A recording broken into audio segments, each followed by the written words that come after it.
Welcome to Cataloged Clutter. We enjoy collecting and spending time with junk wax, common cards, overlooked cards. No card is too common here. This is the first card from the 1995-96 Stadium Club base set in our video collection. Now, the price guides call this a common card. But look at this emotion from Scott Williams. Yeah, he doesn't care what those price guides say. He says this isn't a common card. Nope. Well, since this is a first from the set, let's talk a bit about 95-96 Stadium Club. If you were collecting Stadium Club in the 90s, this set felt familiar from the very beginning. Now, in terms of size, this is the third year in a row that you're around 360 cards. That first Stadium Club set, that was a little bigger. But then after that, you had 360, 362, and this year, 361. 180 Series 1, 181 Series 2. That's where you're going to find this Scott Williams. Then you had that familiar full bleed photograph.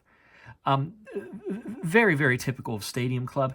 And as always, Topps was careful not to allow the brand logo or the player and team names to interfere with that photo. It was all about the photo. A lot of these premium sets like Fleer Ultra, priority on the photo. What made this year stand out?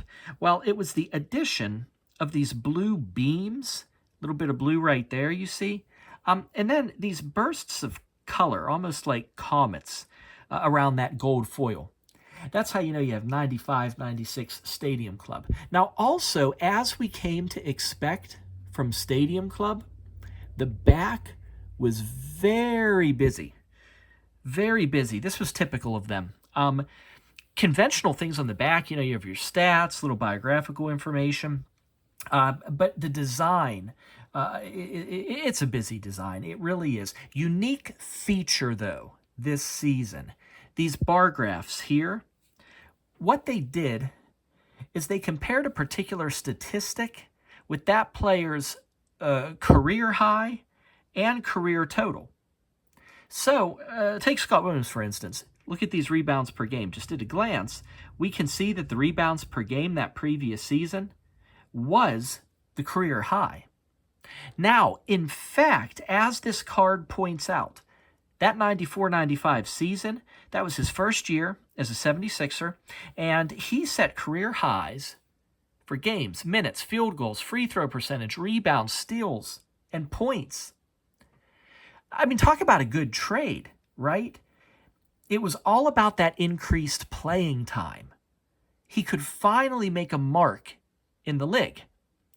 Look what else the card mentions right here. Posted 6 straight double-doubles when he played at least 15 minutes in games there from February 4th to February 20th. So it really seemed like this trade from the Bulls to the 76ers was going to really work out.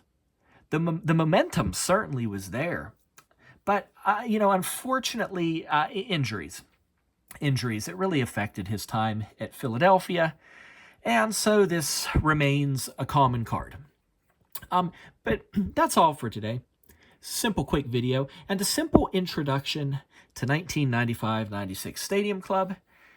And, also, I guess, a moment in time when we saw a burst of energy from Scott Williams right after a trade. We saw the potential there, really did. Please subscribe and collect with us if you don't mind. We give every individual basketball card that we can get our hands on its own video. It's a little bit different from the usual big money investing, box breaks, stuff like that. Think of it as a mini podcast for each of your forgotten and overlooked basketball cards. And I hope it allows you to spend some time with some of your collection that might have been forgotten as well. Hey, we'll talk to you later. Bye-bye.